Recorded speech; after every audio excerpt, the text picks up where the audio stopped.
que dice: rige las obligaciones de los comerciantes en sus operaciones mercantiles, que ya conversamos de esto, esa continuidad de ese sistema estructurado de los actos de comercio, que es lo que nos atañe el día de hoy, aunque sean ejecutados por no comerciantes.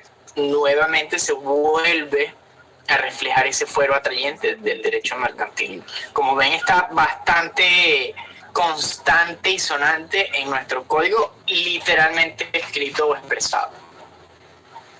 Tengo el resultador en rojo, lo voy a poner en negro y disculpen, parece más práctico así. Pasamos ahora a estudiar al código napoleónico, del que hablamos en los antecedentes históricos del derecho mercantil. Y ellos no hacían un listado o una determinación específica de qué se consideraba acto objetivo de comercio o qué no era un acto objetivo de comercio. Más bien, con estas 4 premisas que están acá plasmadas, lo que hicieron fue determinar cuál era el animus lucrandi, es decir, la intención de ganar dinero, de lucrarse. Espero que eso quede claro. Es decir, que lo que importa con estos 4 enunciados es que van a producir un ánimo de lucro, que van a producir una ganancia. Entonces, quien compra para vender está buscando una ganancia. Quien vende para luego comprar también está persiguiendo una ganancia. Quien compra para arrendar también. Ahora, ¿qué clase de ganancia? Si relacionamos esta clase o esta premisa con el tema de la propiedad, ¿qué podemos decir aquí que nos da de beneficio el arrendamiento? ¿Se entiende la pregunta? También seguimos, esto sigue dentro de las participaciones, adelante.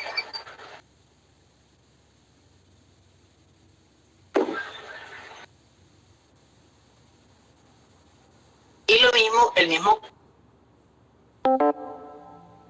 No.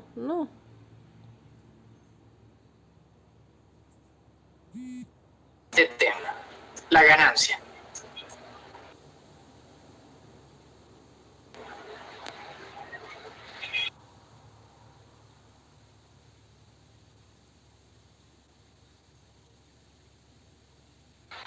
Ajá. Veo que escriben, teclean, pero no me ha llegado todavía el chat. Yo estoy aquí anotando una pistica.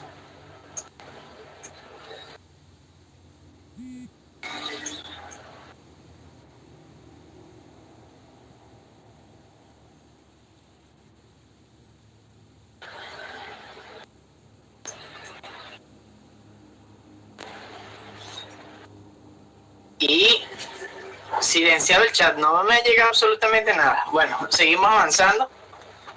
Aquí está justamente pendiente o la explicación por acá está directamente relacionada con los frutos civiles, que es el tributo de la propiedad del jus fruendi.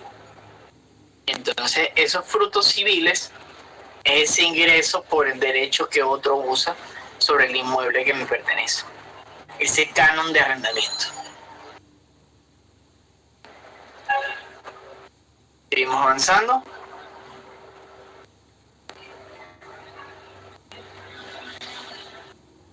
Sí, terminen de escribir la idea por allí. Igual ya di la mayor parte de... Sí, exactamente. Esas 4 premisas que estaban ahí marcadas hablan de que todas persiguen el fin de lucrarse, de tener una ganancia. Pero justamente la forma en la cual se manifiesta directamente es a través de esa cualidad de la propiedad o ese derecho que compone a la propiedad. Ajá, exactamente. Ahora sí, entramos en el artículo 2. Vamos a hacer una lectura bastante pausada y vamos a ir organizando las ideas, porque aquí hay un par de temas bien importantes. Artículo 2 del Código de Comercio. Son actos de comercio, ya de parte de todos los contratantes, ya de parte de alguno de ellos. Como ven, está otra vez destacado el fuero atrayente del derecho mercantil. Muy importante ese principio. Entonces, en el primer ordinal, la compra, permuta o arrendamiento de cosas muebles. Muy importante por acá. Hecha con ánimo de revenderlas, de permutarlas, de arrendarlas o subarrendarlas. Recuerden lo que les dije, no es el simple intercambio, sino hacer un intercambio para completar un proceso, para estructurar un negocio jurídico. En la misma forma o en otra distinta. Y la reventa, permuta o arrendamiento de estas mismas cosas. Básicamente contempla esos 4 enunciados que vimos del Código Napoleónico, están aquí contenidos. Seguimos con el siguiente. La compra y permuta de deuda pública y títulos de crédito. Espero que allí eso esté también claro, con ánimos de revenderlo. Significa que no solamente hablamos de objetos o de bienes muebles para el consumo, para el disfrute, sino también aquellos que tengan un valor intrínseco en sí mismo. A eso es lo que hace referencia, a que no son solamente objetos, cosas, sino que son también derechos contenidos en contratos y en figuras financieras y crediticias.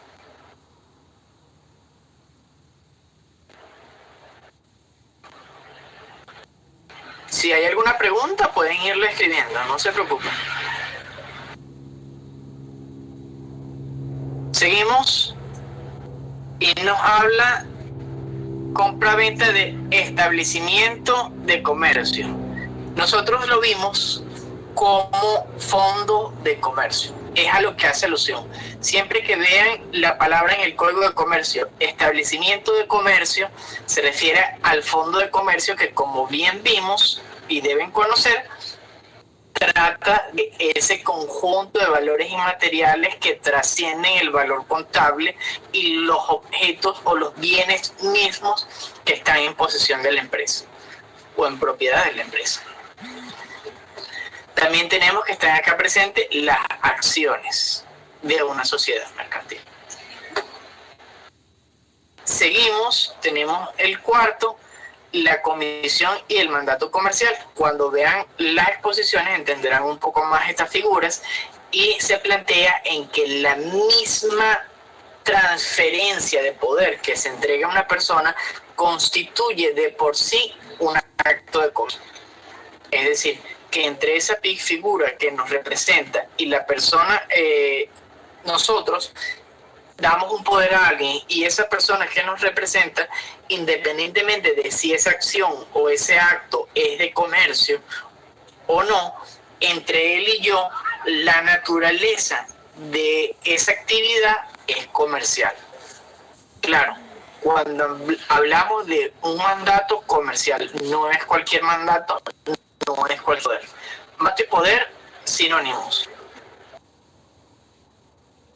Artículo ordinal quinto, las empresas, las fábricas de construcciones, esto se refiere a las fábricas de producción continua y a las construcciones de edificaciones. Entonces, esa actividad también está directamente relacionada o es directamente reconocida como un acto objetivo de comercio. Las empresas manufactureras, las empresas de almacén, que también tenemos por allá las exposiciones, los bazares que están relacionados con la exposición de las ferias, tenemos cafés y otros establecimientos semejantes. Básicamente todos los locales comerciales que uno acostumbra a visualizar, que si calzados, de tiendas de ropa, de consumos, de todas esas clases de negocios o esas clases de actividades que uno normalmente aprecia en un local comercial, pues están contenidos en este ordinal. Seguimos con el séptimo, que nos habla del aprovechamiento industrial de las fuerzas de la naturaleza para la producción y utilización de fuerza eléctrica. ¿Qué ejemplos me pueden dar por allí de esto?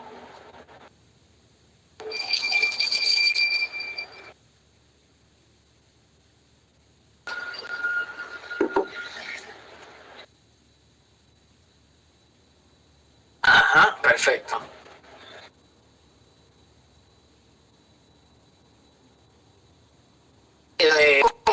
Porque Corpoelec lo que hace es distribución.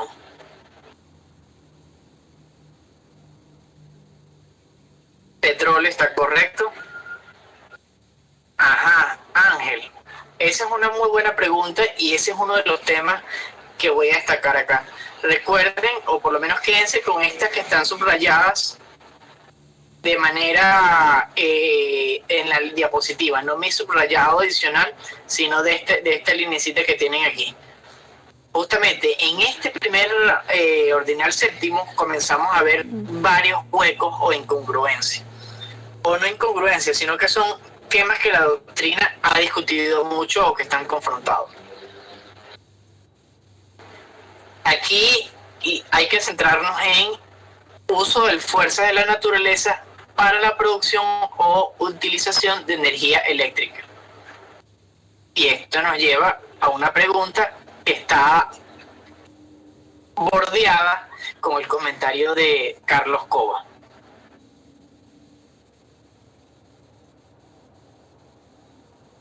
No, ese caso está excluido del comercio. Justamente, Robin. Ajá, ¿y qué pasa si yo puedo clavarle una aguja y hacer una reacción química con una planta y utilizo o produzco energía eléctrica?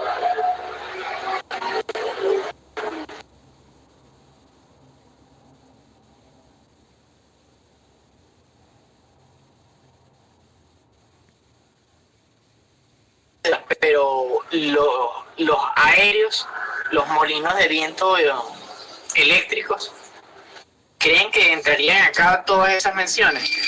El mismo petróleo, o los gases.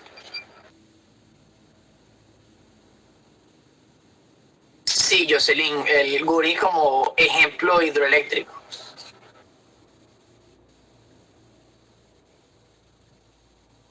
Sí, las industrias hidroeléctricas entran allí.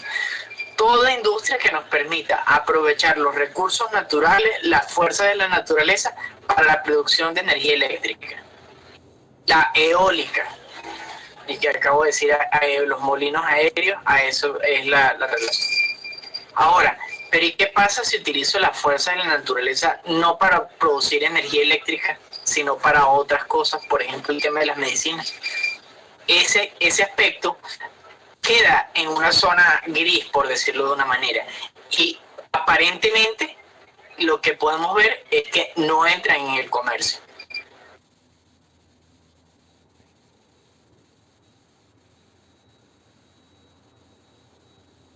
No estás produciendo electricidad con el tema del techo verde, o por lo menos por lo que tengo entendido. Entonces no podemos hablar de que entra aquí. Ahora, vamos a hacer una pausa en este tema y vamos a rebobinar. Antes de continuar con los demás ordinales, les pregunto, ¿qué pasa con los bienes inmuebles? Porque no tenemos bienes inmuebles contemplados en ninguno de estos ordinales.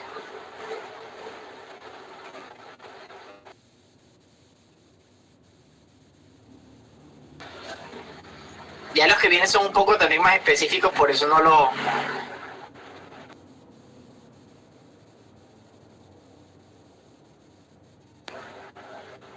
Wow, Stephanie, ¿eso significa que tuviste la clase o de dónde sacaste esa información? Fuiste una de las 3 personas que dio la clase, ¿verdad?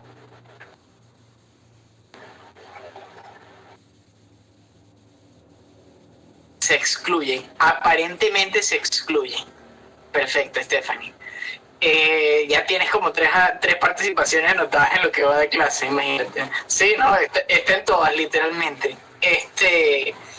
¿Qué ocurre aquí? Que los bienes inmuebles están excluidos con esta mención expresa. De hecho, cuando vamos al final, nos va justamente a decir, mira, pero ¿qué pasó aquí?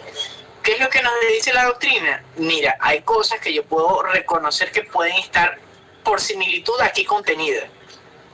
Sin embargo, estos bienes inmuebles, al hacer una descripción específica de los muebles, está excluyendo a los inmuebles. Y la forma de entenderla es como está mencionado Stephanie en el chat, a través de cuál es el objeto o cuál es la intención. Actualmente, para los temas de arrendamiento, hay 3 leyes vigentes. Y les digo para que tengan un poco de conocimiento general y que vean cómo se centra en la materia. El primero, que el arrendamiento en general contemplado en el Código Civil. ¿Qué ocurre con este arrendamiento general? Que está destinado única y exclusivamente a vivienda y está además bajo una certificación de la... Están escribiendo, está bajo la supervisión del SUNAVI. Es decir, tú no puedes hacer un arrendamiento de vivienda legalmente a menos de que te haya aprobado el Ministerio de Vivienda y Hábitat. O la superintendencia, no el ministerio.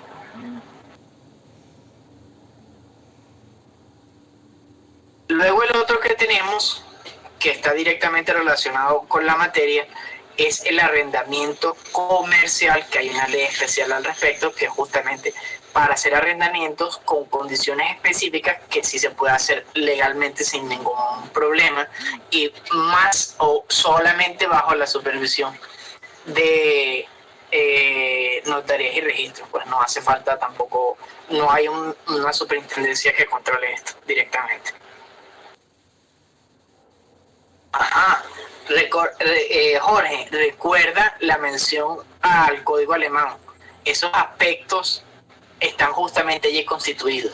Por lo general, o mencionando a Century 21 como uno de los ejemplos, ellos están constituidos como comerciantes a través de una figura asociativa. Entonces ellos, al estar registrados, al tener contabilidad, al cumplir con esas obligaciones de los comerciantes, ellos se convierten en comerciantes, pero no por la actividad precisa que realizan sobre bienes inmuebles, sino por quiénes son ellos.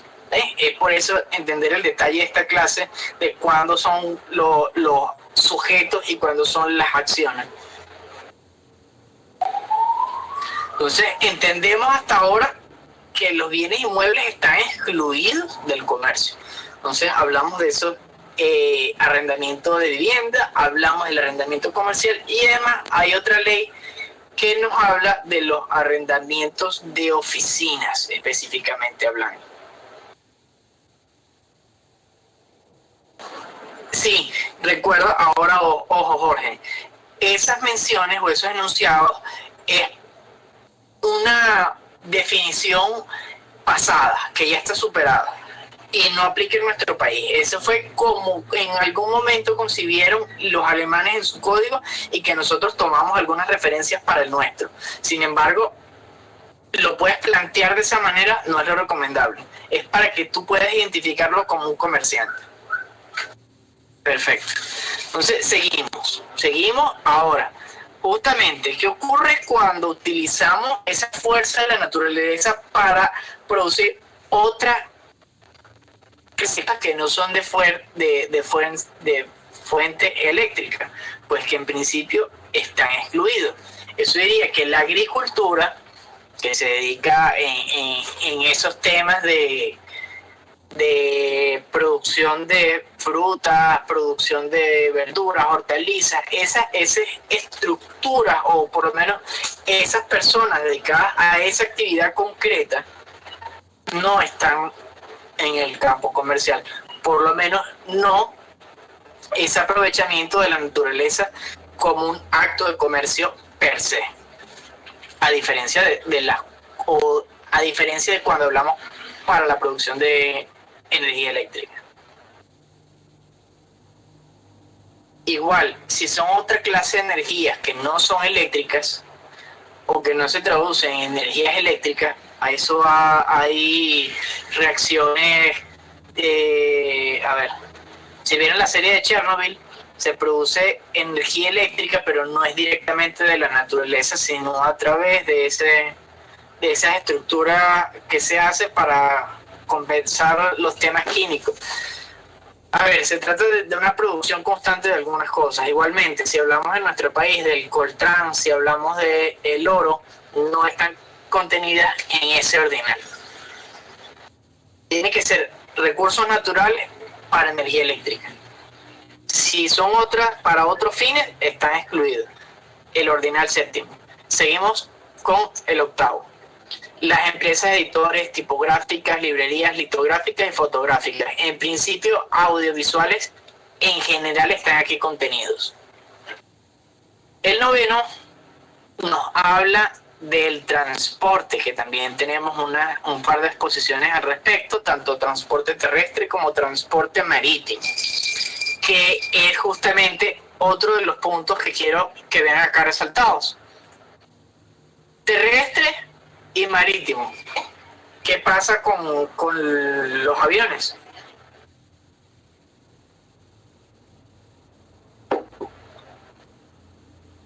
Tenemos el décimo ordinal, que nos habla del depósito, también contenido en otra de las exposiciones, y nos habla de empresas de provisiones, suministros, agencias de negocios de representación y empresas de almonedas, que significa subastas. Seguimos con el siguiente ordenal. Hablamos de las empresas de espectáculos públicos, de entretenimiento, que están acá también contenidas, los seguros terrestres y pérdidas sobre las vidas. Fíjense que aquí también está resaltado el aspecto que única y exclusivamente menciona el aspecto terrestre. Seguimos con el aéreo en algún sitio.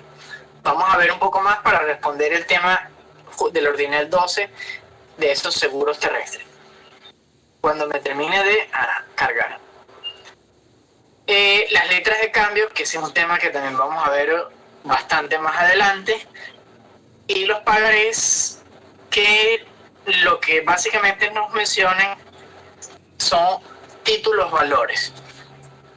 ¿Qué es un título valor? Un documento en el cual está contenido un valor económico, que es decir, que este billete, bueno, no tengo ningún billete en la mano, pero un billete de 10,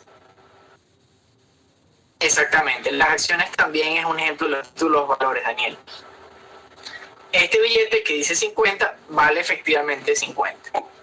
Ese es el ejemplo del valor intrínseco económico de ese documento. Seguimos con el siguiente artículo. Hablamos de las operaciones de banco y cambiarias. Es decir, las operaciones financieras, los cheques están también son letras, los cheques también es un ejemplo de títulos valores. Lo que pasa es que eso es un tema que vamos a terminar de ver más adelante y también está en las exposiciones. No, los títulos de propiedad no son títulos valores.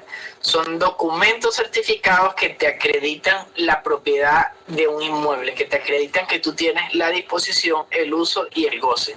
No te acreditan que eso vale 500.000. A pesar de que, según las regulaciones actuales, en el documento de propiedad debe estar el valor de compra o de adquisición del inmueble y demostración del medio de pago. Pero esa es otra cosa. Seguimos con el 15, el corretaje en materia mercantil, porque hay diferentes tipos de corredores, aunque el que habitualmente conocemos es el corredor de bolsa, que está gritando así en la bolsa de mercado allí en Wall Street, de que llama y dice, no, están vendiendo, estoy comprando, y hacen... Es que ese es el típico corredor de bolsa, a pesar de que hay diferentes tipos de corredores para otros ámbitos comerciales. Hay también una exposición al respecto en el cual se enteran bastante bien de qué es un corredor. Seguimos con las operaciones de bolsa, que como ven son dos artículos diferentes, son dos aspectos, no solamente es en el lugar, en la institución y las operaciones que se realicen allí, a las acciones que realiza esta persona que representa a otros y que figura como intermediador, que es el corredor. Aunque generalmente el que conocemos es este corredor de bolsa. Seguimos con el siguiente y hablamos de la construcción carena, que significa reparación, la compra, venta, reventa y permuta de naves. Y naves es el término que se utiliza para navíos, barcos o vehículos marítimos. Ajá, les pregunto yo, ¿qué ocurre con las aeronaves? ¿Dónde dejamos el aspecto aéreo?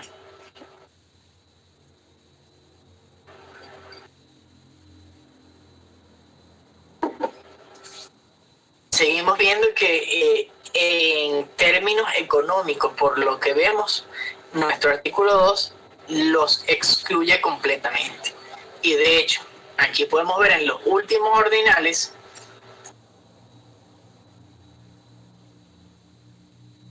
en los últimos ordinales que no se mencionan los aspectos aéreos. Entonces tenemos la compraventa, herramientas, aparejos, vituallas son provisiones o viáticos, también se conocen como viáticos, combustible, armamento, como las herramientas para la navegación. Entonces justamente las acciones de los armadores, las expediciones, los transportes para consignaciones marítimas o para exploraciones marítimas están también aquí contemplados. Los fletamentos como pagos de impuestos marítimos, seguros también contenidos allí, y contratos concernientes al comercio marítimo y la navegación están acá destinados. Como ven, es bien específico en los temas. Es decir, no entran porque el código o se entiende que el legislador, al momento de hacer la mención expresa y por separado, tanto de los aspectos terrestres como de los aspectos marítimos, como los aspectos generales que aplican para ambos, al no hacer mención a los aéreos, se entiende que están excluidos. Del mismo modo que los bienes inmuebles, ¿o no? ¿Por qué? Ahorita que terminemos les cuento. Sí, los acabo de enredar. Los acabo de enredar a propósito. Los acabo de enredar ahorita a propósito con ese último comentario. Ajá, seguimos con el 21. Los hechos que producen obligaciones en los casos de averías, naufragios y salvamento. Y aquí tenemos una figura que se originó en el pasado y que se los comenté en los antecedentes históricos, que es la hechazón. Seguimos por acá, o ese sería un buen ejemplo. Tenemos también el servicio de las naves, más aspectos marítimos, y seguimos con lo que son los dependientes y los factores, que son también otras figuras de representación, pero ya no de representación personal. No es mi apoderado, sino que es el apoderado de la empresa, es el representante de este departamento, es el encargado de este negocio, es el gerente, por decirlo de una manera. Estos son todos los actos objetivos de comercio que determinan nuestro código.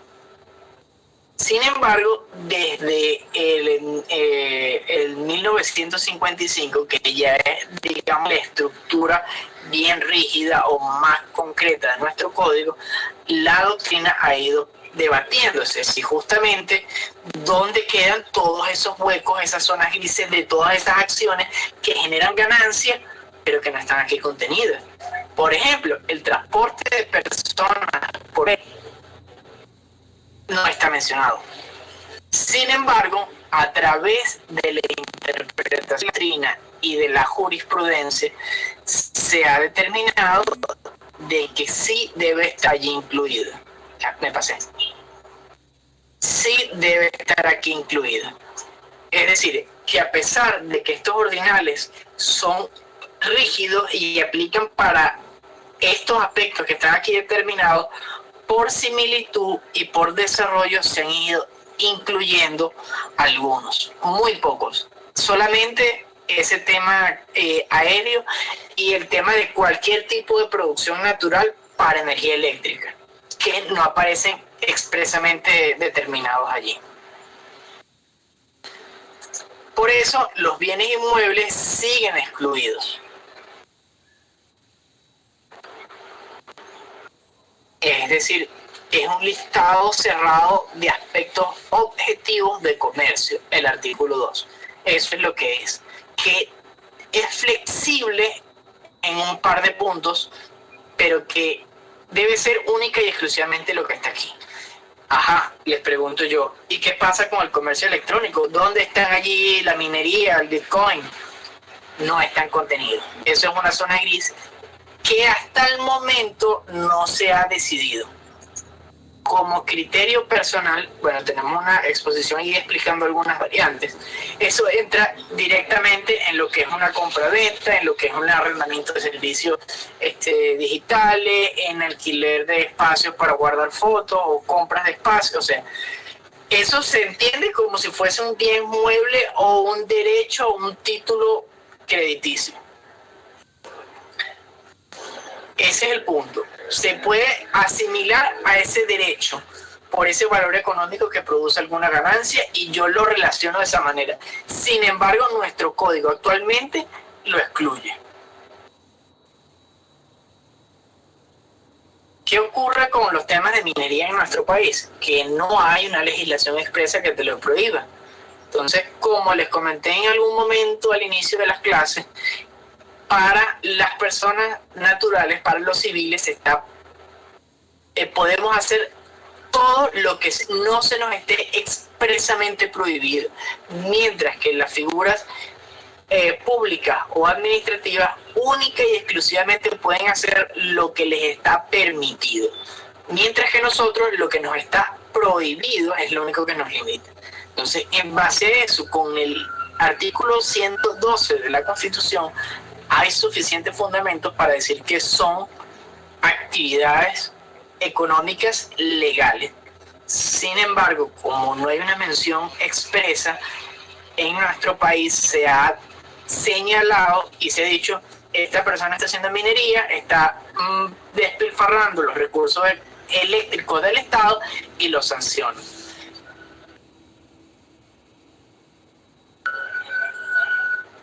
Sí, pero no es cualquier criptomoneda, es específicamente la del Estado.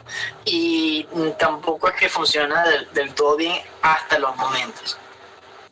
Entonces, ese tema de SunaScript, ese es el rollo.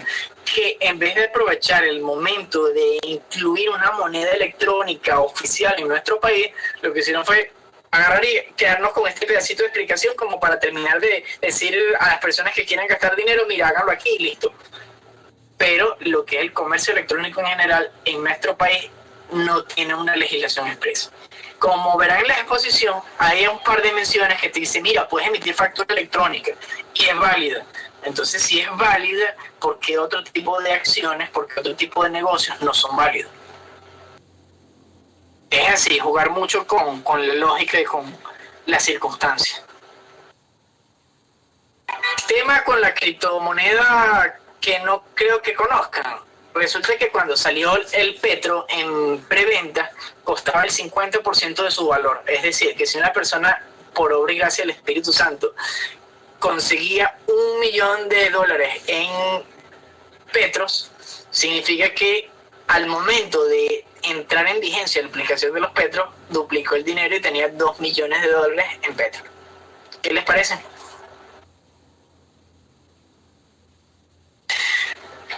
Si decimos, como les comenté en los antecedentes históricos que tenemos, prácticamente en nuestro código es del 12, de 1912, si no me equivoco, 1912, que tenemos prácticamente un siglo con los aspectos fuertes de nuestro código, pues sí, vendría siendo lógico, ya que cada 30 años cambiamos de constitución. Pero bueno, es parte de que las reformas que se han hecho y los cambios que se han interesado no son los convenientes o solamente son para algunas consideraciones de forma o para reconocimiento de algunos derechos como el de las señoritas, el de las mujeres como comerciantes. ¿Se debe actualizar el Código de Comercio? Mira, te voy a contar otro cuento. Antes de continuar con la materia, vamos bien de la hora y ya estamos más de la mitad. Otro cuento rápido. El Código Penal también tiene un conjunto de fallas, hay un montón de reconocimientos de penas que no están bien organizadas. Entonces salió la ley orgánica de drogas y tenemos una por allí de violaciones, de violencia contra la mujer. Entonces resulta que casi que es peor, o mejor dicho, no recuerdo exactamente cuál es el delito, pero resulta que si violas a alguien, tienes menos pena. Le estoy haciendo un ejemplo hipotético, ojo. Tienes 5 años menos que si al presidente o alguna figura pública del Estado lo insultas por algunos temas, por algunas leyes especiales que han salido. Entonces nuestro código está haciendo así conjunto con unas leyes especiales porque no hay una estructura de decir, mira, este delito tiene tantos años y es menos grave que este delito que te otorga tantos años y este que te otorga estos años. Hay una incoherencia entre el código y las leyes especiales que han salido.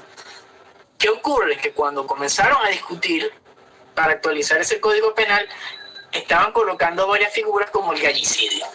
Entonces el gallicidio es despilfarrar en el campo agrícola a un gallo. Que se te muera un pollo o un gallo en la granja, significa que estás privando de alimento a la sociedad y por lo tanto le estás perjudicando y te pueden expropiar toda la granja. Entonces, con temas como esa clase de sanciones en el código penal que se estaban estudiando para sacarlo, miren, yo no sé si es mejor dejar el código así como está y bueno, seguir avanzando con lo que se tiene o arriesgarnos en algo de esa magnitud. Sin embargo, ese proyecto del código penal está engavetado. Se comenzó a discutir y luego ahí quedó. De hecho, pueden conseguir por allí en algunas librerías. De hecho, la de la universidad tiene el proyecto de reforma del Código Penal, que además pasó de ser un librito así a tener el triple. Creo que un poco también por ese aspecto de lo que les comenté del Mercader de Venecia, de la Lex Mercatoria, que zumbaron ahí todo lo que se les ocurrió. Bueno, algo de esa naturaleza. Disculpen que me haya desviado un poquito de los temas, pero bueno, me pareció coherente en ese momento. Seguimos con el artículo 3, que nos menciona que cualesquiera otros contratos, cualesquiera otras obligaciones de los comerciantes, si no resulta contrario del acto mismo o naturaleza esencialmente civil, entonces es un acto de comercio. ¿Qué significa esto? Que aquí hay un reconocimiento, primero, a que los inmuebles, o por lo menos eso es lo que entiende la doctrina, que los inmuebles por ese fin es un fin civil y que está excluido con esta mención. Y que también justamente ese aspecto aéreo que se incluye en esos ordinales está incluido por esta mención del legislador. Si no fuese por esto, no se podría hablar de lo anterior. El artículo 7, que ya lo hemos estudiado un par de veces, se vuelvo a repetir, y que hablamos de que la nación, los estratos, los estados, los municipios no pueden asumir la cualidad de comerciantes. Pero esto no significa que no puedan ejecutar actos de comercio. Y en cuanto a estos actos, quedan sujetos a las leyes mercantiles. Estamos bastante claros por ahí. Y como ven, todo viene arrastrándose o creciendo o aumentando. Todo lo que ya hemos visto va ayudándonos a crear mejor criterio y a entender lo que estamos estudiando en este momento. Para finalizar con los actos de comercio, el artículo 4, 5 y 6, que nos destacan por qué no son actos de comercio.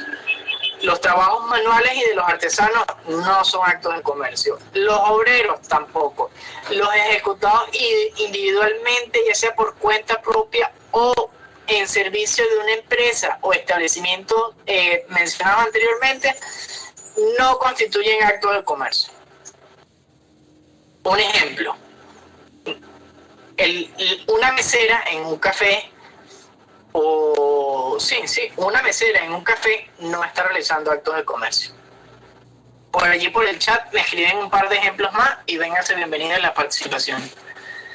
El artículo 5 también nos dice textualmente, no son actos de comercio cuando son la compra para el consumo del adquiriente o de su familia, ni una reventa de ellos entendidas como si fuese el negocio. Recuerdan, matando tigre, esa actividad específica en este momento determinado. No.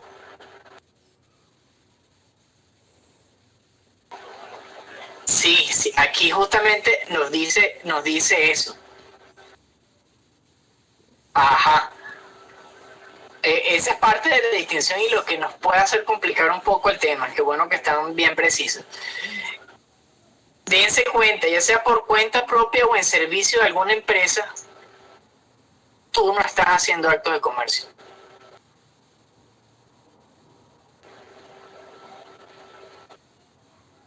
Ajá. Ceci, no existe ninguna mención en el artículo 2 de nuestro código que nos dice que el transporte de personas es un acto de comercio. Ese es con respecto a la pregunta de Ceci. Ok. Entonces justamente dense cuenta de esos aspectos, de que ya hay acciones que están determinadas. Vamos a Daniel. Un repartidor de comida ¿está transportando o no está transportando? Los que trabajan en la construcción, pues en principio no. El trabajo ni administrativo ni el trabajo de obrero literalmente no están contemplados como actos de comercio. El agricultor es uno de los ejemplos que ya vamos a ver un poco más adelante, por acá. Sin embargo, en principio no es un acto de comercio, Royman. Las personas que cosen, en principio, no es un acto de comercio. Esos trabajos manuales y artesanos tampoco están considerados como actos de comercio. Los muchachos que te lavan el carro, en principio, tampoco están considerados como un acto de comercio, porque, como ya aquí entienden, son servicios. Y los servicios son diferentes a estos objetos que estamos hablando, estas acciones sobre los bienes. Dense cuenta, cuando repasen nuevamente los artículos o vean nuevamente la exposición, miren, bienes, muebles, ventas, compras, en específico acciones concretas. Es decir, que este conjunto de servicios si ese conjunto de servicios o en un local, esas atenciones que se presentan por sí solos no representan actos de comercio. Un piloto tampoco se considera como un acto de comercio. Una secretaria tampoco se considera como un acto de comercio. Para que vean, está rudo comprender lo que es el derecho mercantil, porque con esto parece que nos sacan un montón de cosas, pero bueno, es de entender justamente, a pesar de lo que se percibe, cuál es la estructura que está atrás y a la que hace alusión el derecho mercantil. Por eso el principio del derecho les decía que es un mundo de ficción, que no necesariamente parece que coincide la realidad con lo que está allí expresado, aunque la idea es que estén totalmente relacionados. Es bien complicado de entender. Trato de hacerlo lo más sencillo posible para ustedes. Si quieren que repita algo, me dicen.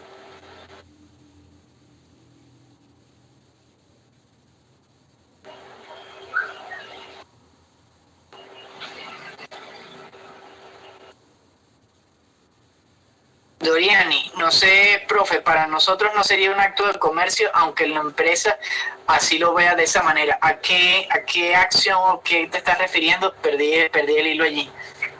Los botones también es un servicio, no es un acto de comercio. Ajá, Jocelyn, ¿qué no entendiste para tratar de explicarte nuevamente? Tengo dos dos cuestiones que deberían estarme escribiendo por el chat ahorita. Jocelyn, que no sé exactamente qué no entendió, y Doriani, lo que me acabas de comentar de los actos de comercio, que no sería la empresa que no lo ve de esa manera. Es que justamente Alexis, cuando esos frutos o en principio se haga, mire, aquí te lo dice, para revenderlo o algo específico para un consumo, cuando hablamos de que esa actividad que él tiene en su granja es como matar un tigre, es decir, yo agarro todo esto para mí o para mi consumo y me quedaron estas cositas y esas cosas las voy a ofrecer en venta, que no necesariamente se habla de una cotidianidad, de una reincidencia, de una estructura ordenada, por lo menos de bienes suministrados y de contabilidad de ingresos, no podemos hablar de que es un acto de comercio. Aunque, como tú y yo lo vemos, vamos al mercado y compramos para nuestro consumo. Y allí, justamente, para nuestro consumo no es un acto de comercio.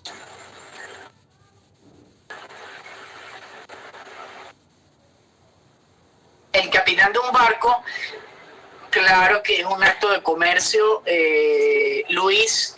Lo que pasa es que está bajo esas figuras de representación.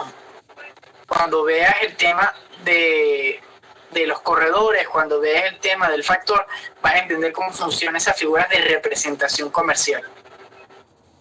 Ya que han hecho bastantes preguntas, botones no, capitán. Ajá, Dorianis. Exactamente, aquí hablamos de dos puntos, de que no solamente se entienden los actos desde la perspectiva de las personas que realizan esas acciones, como la mesera o como el cajero, a lo que la compañía, lo que la empresa, lo que la persona jurídica constituida como comerciante sí reputa como un acto de comercio.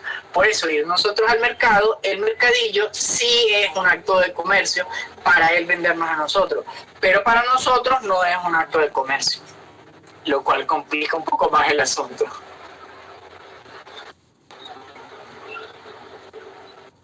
Ajá, Jocelyn, espero que con esto justo con este comentario te ayude a esclarecer un poco. Todo lo que se realice en ese artículo 2 son actos objetivos de comercio. Sin embargo, bajo lo que menciona el artículo 4, en esas condiciones no son un acto de comercio para esas personas. Pero desde la estructura a la que pertenecen, la compañía a la que pertenecen, sí es un acto de comercio para ellos.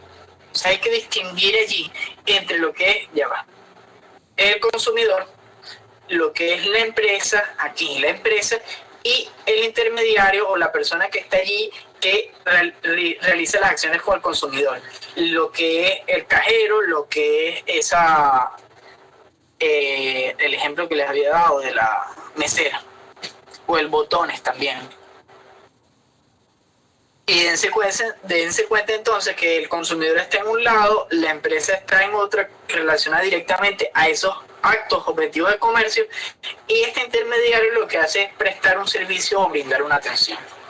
Eso también es un rollo el artículo 4 cuando veamos la propiedad intelectual, porque ahí van a ver que justamente esas cosas que inventamos trabajando para otras empresas no nos pertenecen a nosotros, sino que son propiedad de las otras empresas a las que trabajamos.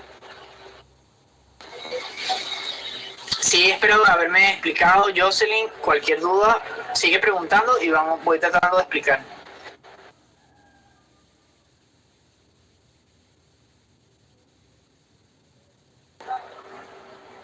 Lo que pasa es que tienes, Ángel, lo que pasa es que en este aspecto que mencionas de los bienes muebles es justamente lo que acabo de explicar, tratar de ver desde qué perspectiva lo ves o cómo lo englobas.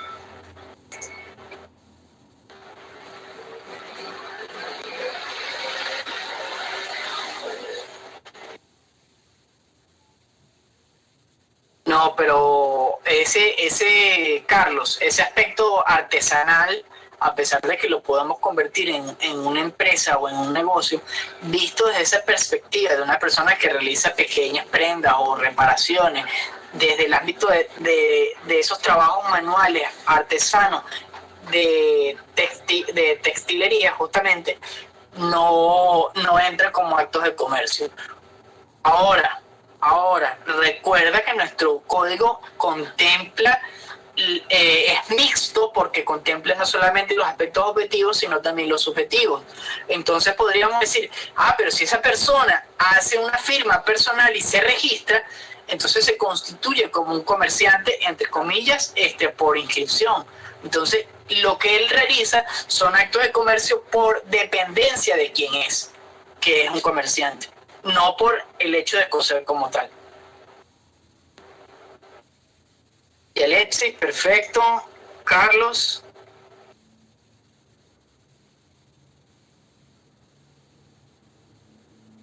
A ver, Carlos, justamente por ser inmueble debería estar excluido. Sin embargo, como te comenté, hay 3 tipos de arrendamientos: de vivienda, comercial y de oficina. Tanto el comercial como el de oficinas está reconocido que es válido dentro de los actos de comercio con el tema del arrendamiento de los espacios. Sin embargo, pues esa podría ser una zona también gris que podrías discutir al respecto. Yo considero que sí está incluido. O mejor dicho, no está incluido literalmente en el código de comercio, en el artículo 2, pero sí es considerado un acto de comercio por cómo está planteado en la ley y por la intención de justamente generar una ganancia. Tanto así que para el canon de arrendamiento, él te plantea la opción de un ingreso variable, que va a ser en función de las ganancias de tu arrendado. Es decir, que tú ganas, en principio es que tu arrendado gane. Entonces, no hay mayor ejemplo del animus lucrandi que ese. Perfecto. El artículo 5 ya lo conversamos. El artículo 6 nos dice los seguros, miren acá claramente, no son objeto o establecimientos de comercio. Los seguros de vida son actos mercantiles por parte de la aseguradora solamente. El cheque, que también me lo comentaron, no es un acto de comercio por parte de las personas no comerciantes, a menos que procedan de causa mercantil. Por eso es que no está contemplado en el artículo que habla de los pagarés y los títulos valores, porque justamente es específicamente el cheque, al ser de naturaleza financiera, por estar ante una institución bancaria, tiene esa alusión de que nos dice, mira, el cheque es mío, pero quien respalda el cheque es la institución bancaria.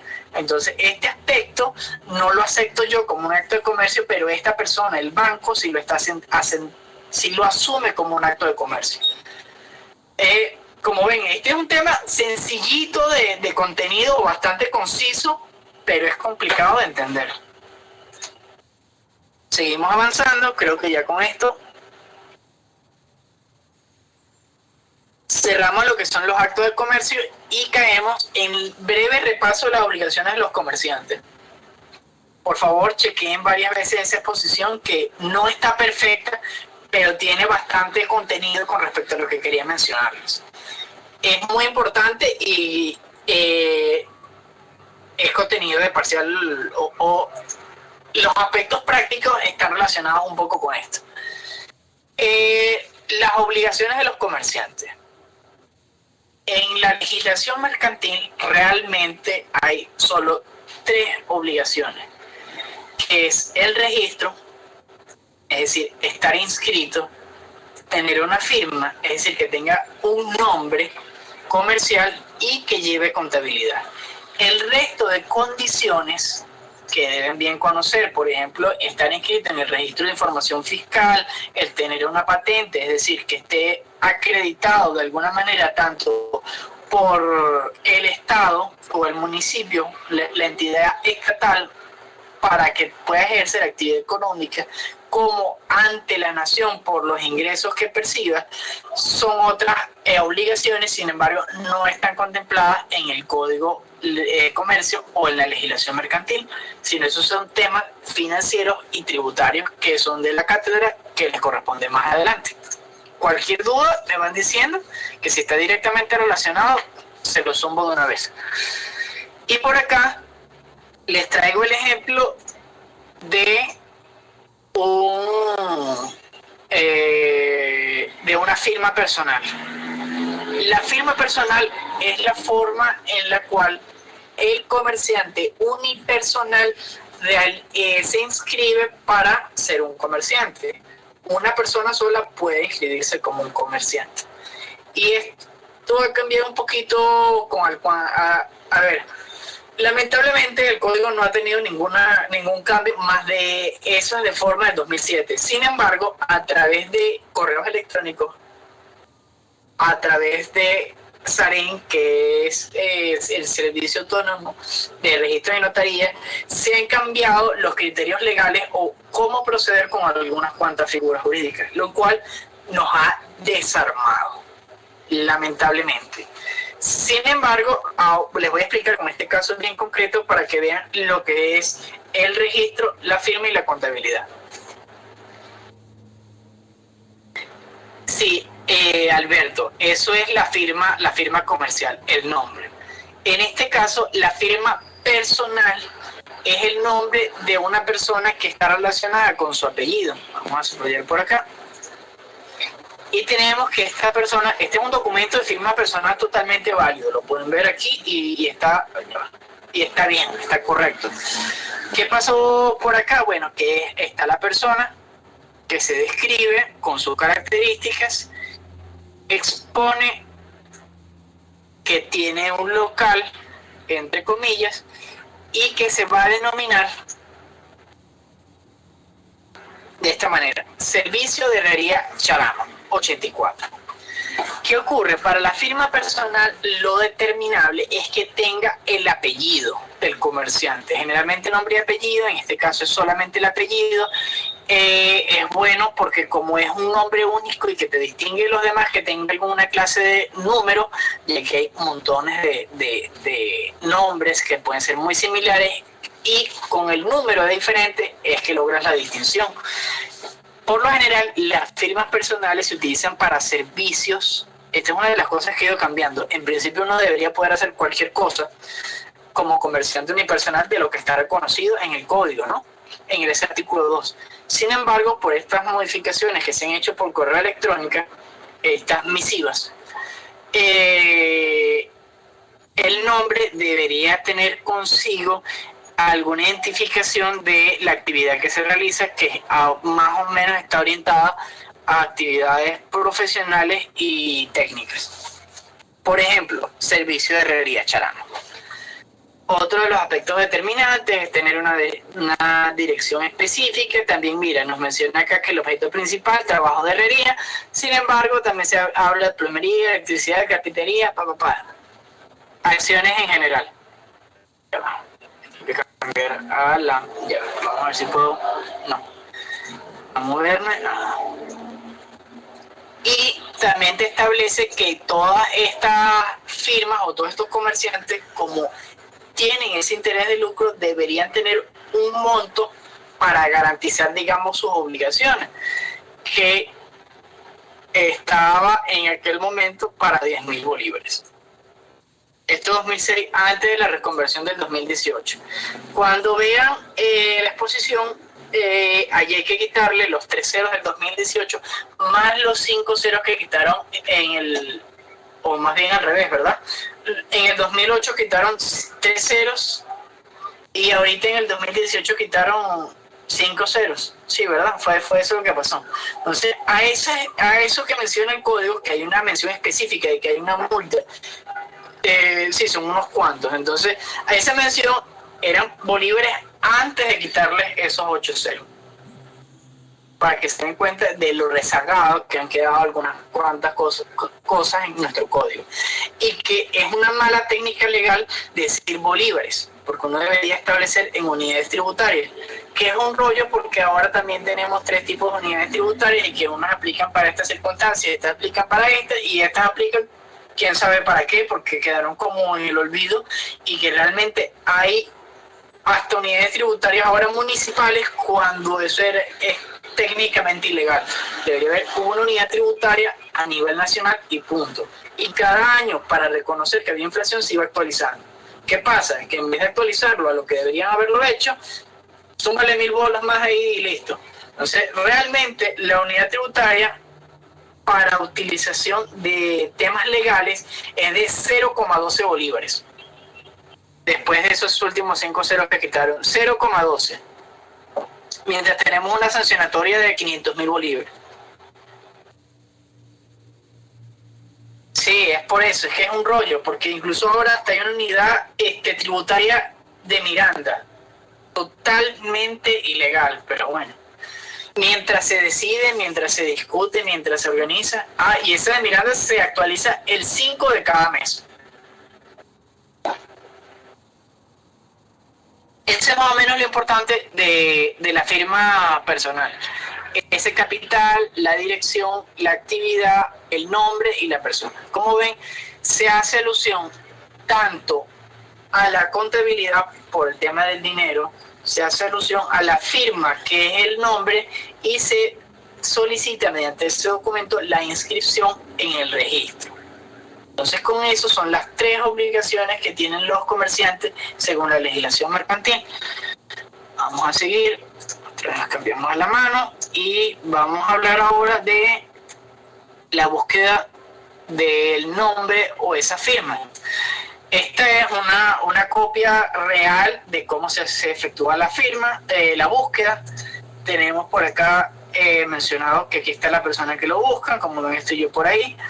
El tipo de operación, que es la solicitud de denominación comercial, que es lo que significa la firma comercial o la firma mercantil.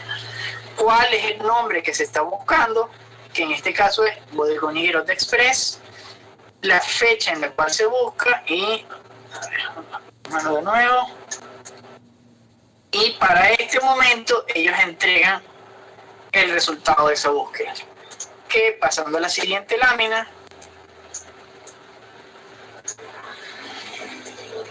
Esto es AREN, por cierto. Servicio autónomo de registros y notarías. Bueno, aquí hay una E. ¿Saben? Y por acá tenemos el resultado que nos entregan ese día que lo fuimos a presentar, que está aceptado u ocupado. Si está ocupado significa que no es distinto de otro nombre, por lo tanto no podemos utilizarlo y habrá que proceder a hacer una nueva búsqueda de nombre. En este caso, que está aceptado, vemos que está acá otra vez determinada y nos dice que tenemos hasta esta fecha para reservar el nombre, porque no solamente nos sirve saber que el nombre lo podemos utilizar, sino que hay que reservarlo para luego presentarlo en el registro. ¿Tengo preguntas? 3 días de cada paso, John. Haces la solicitud, tienes 3 días, luego tienes la respuesta, luego 3 días para hacer la reserva y hay que hacer cada uno de esos momentos pagos de impuestos, tanto nacionales como municipales. Y acá está la reserva de denominación mercantil, nos dice acá el nombre reservado y nos dice que tenemos esta fechecita para presentar los documentos. ¿Qué ocurre con esto? Que una cosa es que el comerciante ya esté constituido, es decir, ya existe porque ya tiene el documento, y otra cosa es que esté registrado. Entonces, ven otra vez los cumplimientos formales, comerciante formal e informal. Entonces, cuando está registrado es que es válido frente a terceros y reconocido por el Estado, tanto en la fecha, la identidad, como en lo que allí se dice consta como verdad. Que esa es la diferencia con lo notariado y lo registrado. Notariado te da una fecha cierta y la identidad de las personas. Registrado, la fecha, la identidad y que todo lo que allí se menciona es verdad. En principio, esto significa que uno en notaría podría firmar sobre cosas que son mentiras. Por eso es que las ventas inmobiliarias se dejaron de hacer por notaría. Porque yo podía decir que este documento, que esta propiedad era mía y yo se la vendí a esta persona y realmente no es verdad. Solamente se dejaba constancia en ese documento de que estas personas en este momento firmaron eso, que es una mentira. Pero bueno, parte de cómo se ha malformado o transformado, no malformado, transformado el derecho en nuestro país.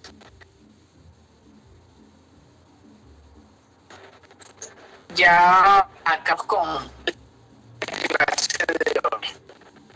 Correcto. Y tenemos por ahora la actividad. ¿Tienen alguna pregunta hasta los momentos o algo que quieran destacar? Exactamente. ¿Qué ocurre? Hay 5 libros, de los cuales 3 son contables, los más importantes para los futuros administradores y contadores. Hablamos del libro diario, el mayor inventario. ¿Qué ocurre con estos libros? Ellos deben estar también inscritos en el registro. Eso es parte de esas obligaciones. Yo tengo uno por acá, excelente que me hayas acordado. Yo tengo uno por acá, como ven está descrito, a ver, la empresa. Y tenemos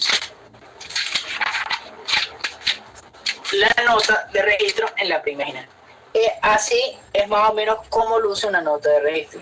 Como ven, está sellado, está firmado y está especificado el nombre de la empresa, la fecha y esos datos que están allí. Estos registros se hacen en donde está constituido el documento constituido de la empresa. Es decir, que se arma un expediente de esta empresa y en ella se van agregando todo lo que se vaya registrando allí. También cuando vean en esa exposición de las obligaciones de los comerciantes hay medios de prueba y hay varios de esos medios de prueba que pueden estar allí registrados o que no sirven que estén allí registrados. Por eso es que les dije que hay comerciantes más o menos formales porque, ok, tú tienes registrado tu documento constitutivo y en principio parece que cumples con todo, pero no tienes los libros a mano. De hecho, este es otro de esos 2 libros que hay. Este es el libro de actas de asamblea. Adicionalmente también tenemos el libro de accionistas, que si vieron esta película de Mary Poppins 2, si no me equivoco, ahí aparece un libro de accionistas y justamente las acciones que tenían en propiedad se perdieron, o el papelito donde tenían las acciones se perdieron, pero estaban anotadas en ese libro de accionistas. Entonces pudieron rescatar la propiedad de esas acciones que tenían gracias a esta descripción. No hay preguntas hasta los momentos, si está más o menos todo claro, se entiende el tema del nombre comercial, se entiende la contabilidad y se entiende bien el registro. Perfecto. Bueno, para esta clase vamos a hacer 2 actividades. La segunda actividad es un examencito que voy a programar por allí, que les sirve para ir acumulando participación. Ya con el corte de notas sabemos cómo van y digo que el momento van 12 oportunidades de participación entre las clases y las actividades que hemos mandado. Entonces, si van 12 y tienen 7, están en medio. Quien esté les recomiendo hacer por lo menos las 2 actividades, si es de su interés. Sin embargo, bueno, yo planteo las oportunidades, yo me limito a la corrección. Cualquier duda, estoy disponible. Entonces ya saben que voy a hacer un examencito por allí, bastante sencillo, no tanto como el preparcial, sino más sencillo, de este tema único y exclusivamente. Y tenemos actividad. Lo ideal es llegar a 20 en participación. Claro, si llegas a 20 significa que adquiriste los 3 puntos. Si te quedas en 10, tienes 1.5 y bueno, lo puedes dejar hasta allí. Yo no obligo a nadie. Igual.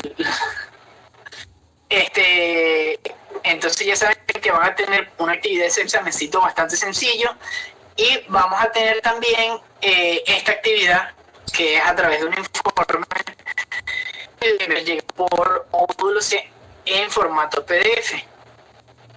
¿Qué me van a responder esta pregunta? ¿Qué tipo de evento es este y cómo puedo relacionarlo con la contabilidad? ¿Qué tipo de documento es este? Bueno, les voy a dar un indicio. Esto me lo entregaron a mí haciendo pagos de impuestos sobre derecho de frente de diferentes inmuebles o locales comerciales.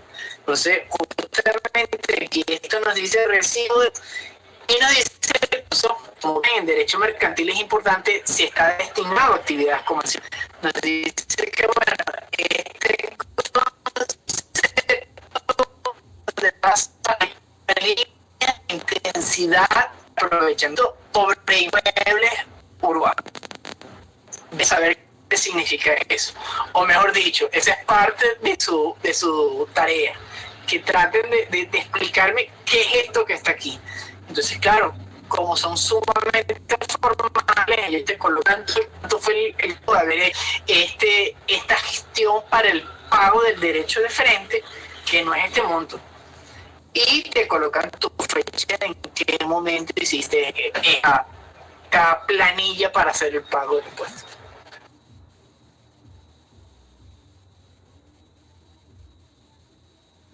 Se escuchó entrecortado. Ok. La actividad consiste en responder esta pregunta sobre el documento. Pista número 1. Esto me lo dieron a mí en la alcaldía por hacer el pago de derecho de frente de locales comerciales.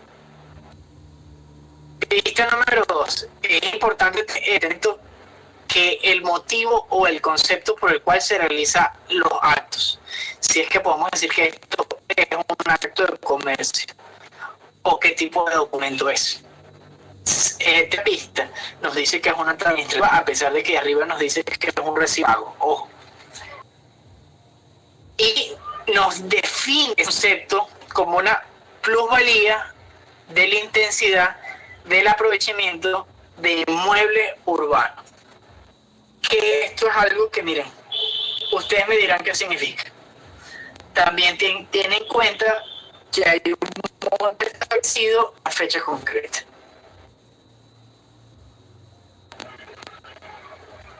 La actividad, si lo pongo de una manera así práctica o se la sumo como haría un cliente, sería: yo como cliente los contacto a ustedes, contadores administradores, y les pregunto: miren, ¿qué puedo hacer con este papelito que me dieron? ¿Eso lo puedo meter como gasto en mi contabilidad?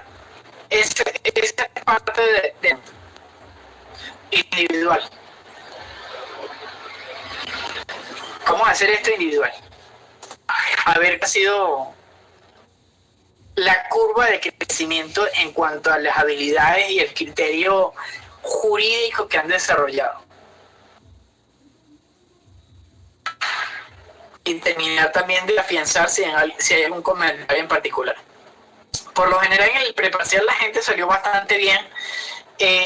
Lo que más hay es respuestas incompletas, que habían que mencionar 3 artículos y mencionaron 2, o había que mencionar 2 artículos y mencionaron 1, o la teoría per se faltaba algunas características o algunos detalles en particulares. Pero en términos generales todas las respuestas fueron bastante buenas. Hay como 2 personas con 18 y 19 y creo que solamente 2 o 3 llegaron a adquirir menos de 10 puntos. Entonces, para que vean un poco que los márgenes están bastante bien.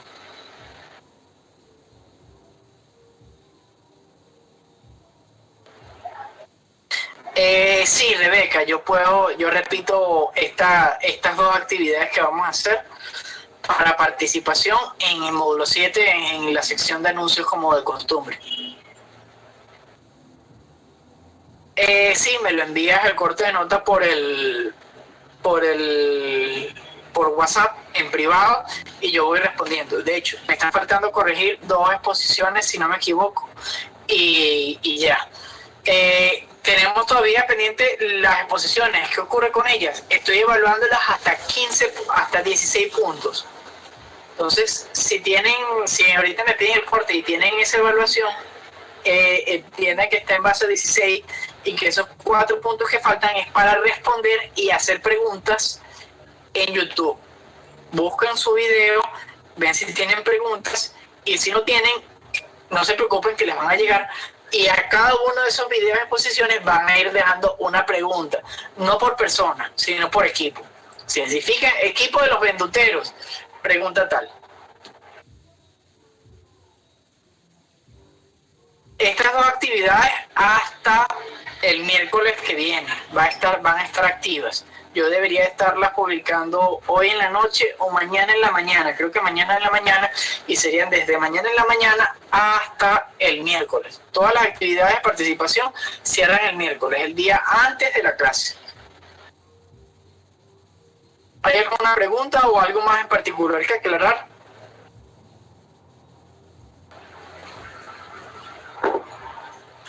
Si no, ya estamos listos por ahora. Quiero también recordarles que ya esta es la última clase que va para el parcial. La teoría y la materia llega hasta este punto, hasta la clase 5. Las exposiciones están contenidas dentro de la clase 5. Entonces, debido a eso, la próxima clase no hay contenido nuevo, sino que es un repaso en principio de toda la materia para el parcial. No, y de hecho creo que eso, la clase que viene es el repaso, y la otra de arriba que cae 11 no hay actividad o no hay conferencia, es simplemente de forma asincrónica porque sé que estoy sobrecargando las horas disponibles de clase con respecto a las exposiciones. Entonces esas 2 horas de clase voy a confiar en ustedes en que lo utilicen para ver todos los videos y en hacer las preguntas y en responder esas preguntas que están allí. Igual yo en cada uno de los que ya voy evaluando ya tienen su pregunta allí en la página. El parcial va a ser única y exclusivamente el viernes 12 desde la 1 de la tarde. Ya está casi todo programado.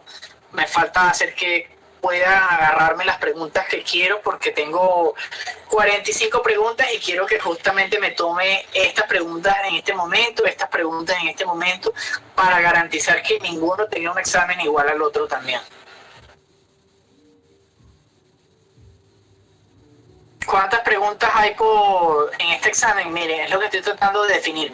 Creo que son una de verdadero y falso, una de práctica, una de desarrollo complejo y un par de desarrollo simple. Eso más o menos es más o menos la estructura que estoy pensando, pero hasta que no pueda terminar de programar el parcial no puedo asegurarles con completo detalle. Hasta las 12:30 de la noche. Sin embargo, hay bastante tiempo para responder, pero como les dije, son varias preguntas. Estamos hablando de que son 6, 7 preguntas por parcial. La práctica, ¿cómo sería? Yo les pongo un caso o les hago una pregunta que no se responde única y exclusivamente con teoría o con los artículos, sino que tienen que tratar de darme algunos ejemplos. Entonces, ¿cómo planteen esos ejemplos? ¿Cómo me expliquen este tema en particular que les estoy preguntando? Es como cuadra la práctica o la teoría. Les pregunto, aprovecho el momento y si no les hago un ejemplo sencillo. ¿Alguno de ustedes tiene algún compañero que ya vio clase conmigo y que les comentó acerca de las prácticas o algo similar a eso? No, nadie. Siempre hay algunos referenciados, pero no, nada. Ok, bueno. Uno de los casos que aparece de vez en cuando en la práctica es si yo estoy en una camionetica y entonces viene una persona vendiéndome chupetas y yo les pregunto si eso es un acto de comercio y por qué. ¿Qué les parece ese? ¿Qué me dirían ahorita? Esa es una pregunta práctica. Entonces, recordando ese video sobre la comunicación, ¿qué deberían irme diciendo? Vamos a ponerlo de ejemplo, aprovechando que todavía tenemos algo de tiempo, ya acabamos la clase de hoy, pero aprovechamos para asistir a los presentes justamente con una pregunta práctica. ¿Me parece válido? También eso lo vamos a hacer la próxima clase, pero aprovechemos el hueco. ¿Qué me dirían? Esto no cuenta como participación, ojo.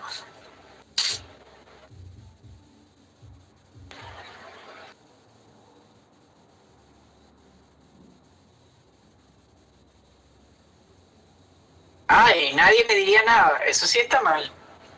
Teniendo en cuenta que los actos de comercio, justo lo que acabamos de hablar ahorita,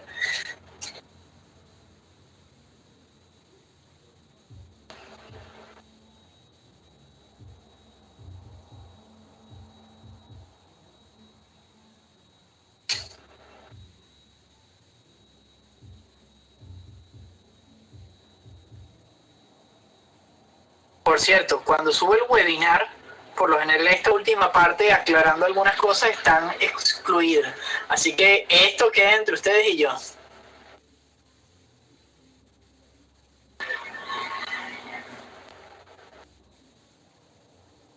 Wow, veo que escriben, pero no me termina de llegar nada. Les pregunto, estoy en la camionetica, en el autobús, haciendo mi traslado ordinario, y allí viene un muchacho vendiendo chupetas y yo le digo que quiero comprar. Mi pregunta es si allí hay actos de comercio o hay un acto de comercio y por qué, y qué me explican al respecto. Esa es la pregunta. No, ¿qué? Recuerden un poco la estructura de respuesta.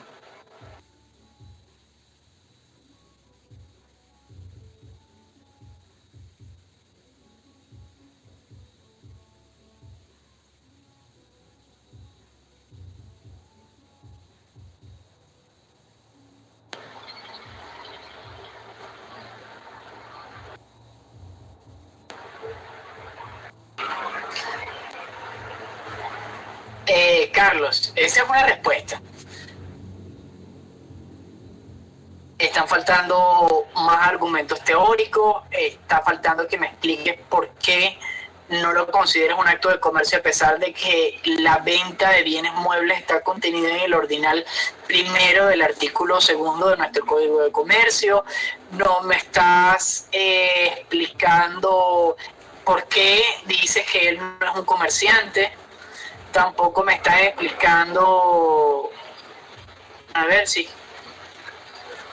hay varios huecos allí en ese argumento. Si quieren ir respondiendo, aprovechen que los puedo ir asistiendo justamente como para obtener una respuesta de 20 puntos. Ya va, lo voy a estirar un poco acá. Ajá. Ajá. Giuseppe dice... Ajá, bueno, esa también es una buena respuesta. O igual que Carlos, esa es una respuesta. Ahora, única y exclusivamente con decirme que los compra para revenderlos y que tiene un interés de lucro, ¿es suficiente para decir que es un acto de comercio o hay algo más que está faltando por allí, Giuseppe? Porque me está dejando incluidos los artículos por fuera. Ajá.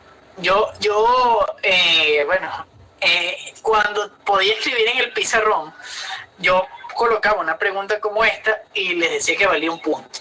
Entonces, esta respuesta que me acaba de dar Carlos, igual que Giuseppe, si la pregunta vale un punto, esa respuesta es de 0,5. Eso no es suficiente. Le estoy leyendo aquí a Doriani, que nos dice, siguiendo el artículo 2, no es un acto de comercio realmente, porque no se encuentra contemplado allí. Porque no se encuentra contemplado allí si la reventa de bienes muebles, como es una chupeta, está contemplado allí en el primer ordinal, ¿o no, Doriani? Igual que los anteriores, esa es una respuesta de 0,5.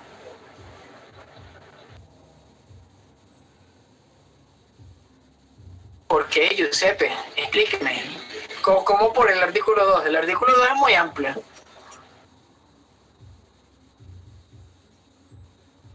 Lo divertido del derecho es que puedes hablar desde una perspectiva, desde otra, y ambas perspectivas son válidas o ambas pueden ser inválidas.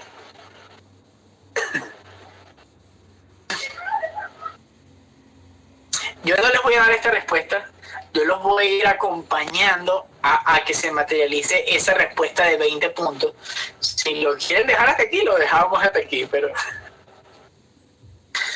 son libres en este momento de dar cualquier respuesta y tener una idea de cómo es evaluada en vivo y en directo.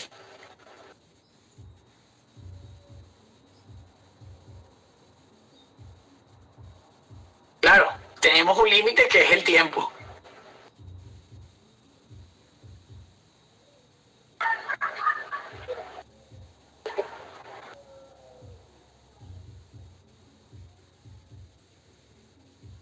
Ajá, Jorge, ¿por qué estás asumiendo que la persona actúa en nombre propio y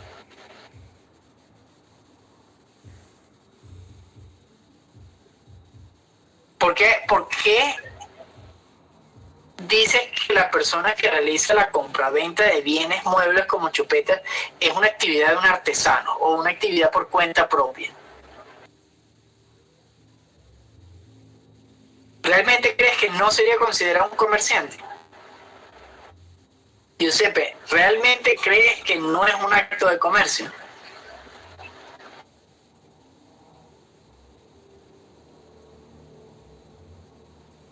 Ajá. Ahí comienza Giuseppe a tener mayor estructura tu argumento. Ese hecho que estoy describiendo de esa transacción por sí sola no podemos entenderla como un acto de comercio, específicamente porque está destinada para el consumo y que aparentemente ese muchacho realmente no cumple con las obligaciones de los comerciantes que debería tener para. Es decir, tanto el acto está aparentemente excluido por ser de consumo y no mercantil, como la cualidad del muchacho puede estar puesta en contradicción y no ser un comerciante. Entonces, bajo esos argumentos sí puedes decir que no es un acto de comercio. Sumando artículo 2, artículo 1, capacidad, seguimos hablando. Seguimos sumando.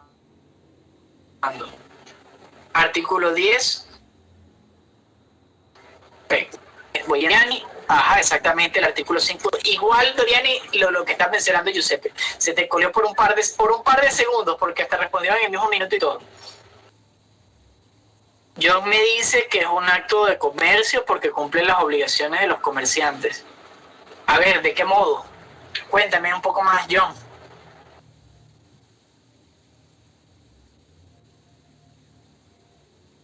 Aparentemente, Jorge Luis. Giuseppe, no, recuerda que esto lo comenté que no es para participación, sino es para dar una idea de la respuesta. Igual no está completa allí la respuesta. No es el único hecho importante que puede ser considerado un acto de comercio. O el lugar en el que me encuentro tampoco tiene ninguna relevancia. ¿Ven lo que les digo? Por eso es una práctica, porque solamente con dar una respuesta...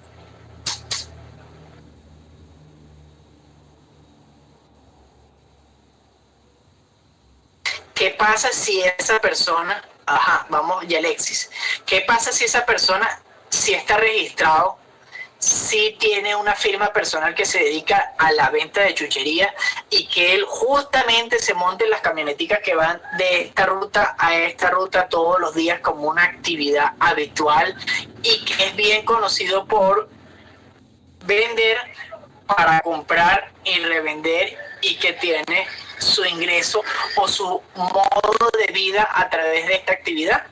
La respuesta cambiaría. Ajá, actividad habitual.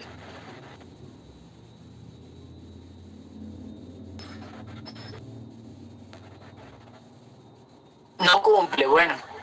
Este es uno de los puntos con los que quiero hablar con Yalexis, justamente.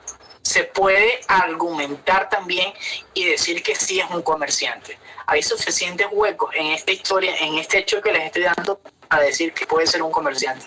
Porque yo de entrada no les digo que la persona no tiene ningún tipo de capacidad, ni les digo que no tiene dinero anotado o unas cuentas por algún sitio, ni tampoco les digo si tiene un nombre comercial, ni nada. ¿Sí? De entrada no les estoy diciendo si cumple o no cumple las obligaciones de los comerciantes.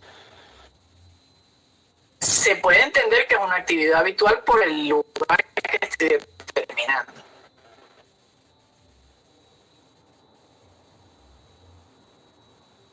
Ajá, Jorge Luis, aquí vengo con otra cosa. Como les dije, el derecho es un mundo de ficción y una actividad que no está permitida en un lugar no significa que no sea un acto de comercio. Un mundo de ficción no tiene que ver con el otro. Es decir, que en esa camioneta que esté permitido o no la venta de chupetas no influye en que esta venta de chupetas sea un acto de comercio.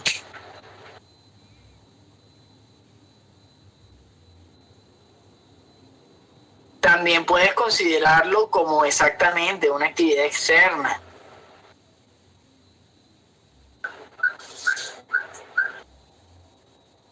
Exactamente, que sea una acción que esté única y exclusivamente haciendo para cumplir con sus necesidades y no tener ánimo de ganancia, lo cual haría, o él vende chupetas para entretenerse porque va aburrido en la ruta todos los días. Que ojo, conozco un caso. Pero bueno, entonces esas cualidades, mira, lo excluirían como comerciante o lo incluirían como comerciante. Con esto veo que están bien claros y son respuestas que van estructurándose bastante bien en cuanto a argumentos y en cuanto a artículos y que me pueden dar respuestas sí y no bien fundamentadas. Pero ahora, eso no es lo único que hay aquí. ¿Acaso yo no estoy en un medio de transporte y el transporte no es una actividad, un acto objetivo de comercio? Entonces, claro, dejaron todo un hecho de por fuera. Es decir, que aún teniendo esta gran respuesta, es la mitad de la práctica. No está sencilla la práctica, está hecha para que razonen, está hecha para que puedan unir la información de diferentes temas y que puedan justamente entender, conocer y más importante, que me expliquen a mí a través de esa respuesta qué es lo que quiero en esa práctica.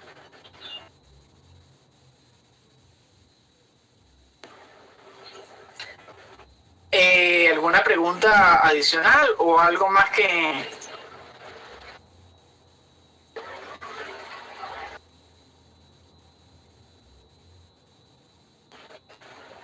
Claro, por eso, una actividad, un acto de comercio es independiente del otro acto de comercio. Si es que hablamos de que hay dos actos de comercio o que la venta de las chupetas no es un acto de comercio y que el traslado, el transporte sí es un acto de comercio. Son cosas a tener en consideración. Sí, ese es el tema con las prácticas. Por lo general, las prácticas se pueden dividir o argumentar de diferentes formas, porque son hechos, son situaciones que yo les plasmo y ustedes me dirían cómo los abordarían.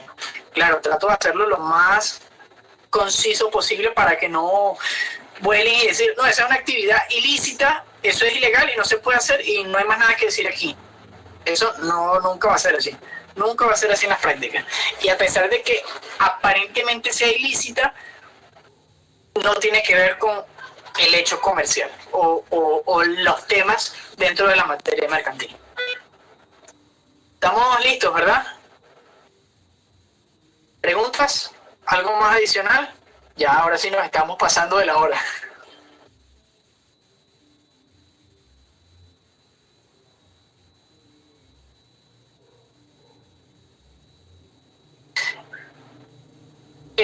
Sí, justamente ese informe tenía varias respuestas. Ese era un ejemplo práctico que quién sabe que pueda o no aparecer dentro de esas preguntas que hay ahí tratando de programar.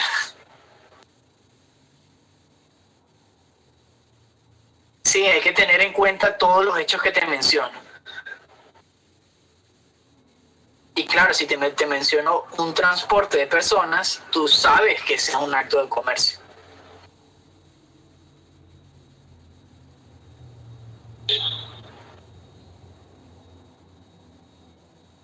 Las dos participaciones para hoy es esta actividad que tenemos en pantalla de este recibo y un examencito simple que voy a programar por módulo 7, que es única y exclusivamente sobre este tema.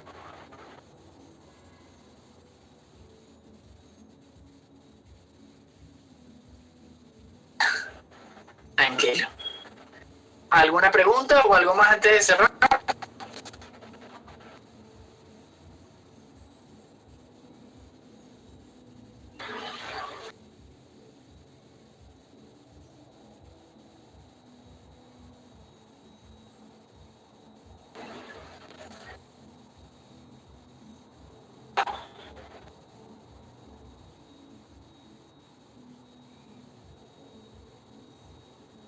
No, el examen de la participación es teórico, como reafianzando los conocimientos adquiridos o los puntos más importantes de este tema de los actos de comercio y de las obligaciones de los comerciantes.